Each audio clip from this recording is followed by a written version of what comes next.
شرف کے شہر میں ہر بام ادھر حسین کا ہے، زمانے بھر کے گھرانوں میں گھر حسین کا ہے۔ زمیں کھا گئی کیا کیا بلند بالا درخت، ہرا بھرا ہے جو اب بھی شجر حسین کا ہے۔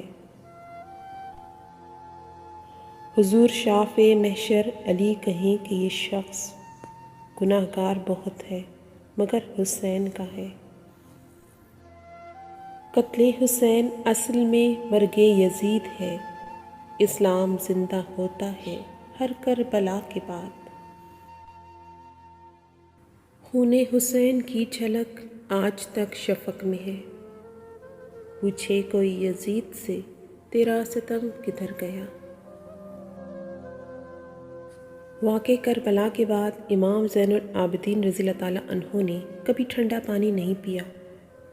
جب کبھی آپ بازار سے گزرتے تو کسائی اپنی دکانیں بند کر دیتے، چھریوں، ٹوکوں اور گوشت پر کپڑا ڈال دیا جاتا۔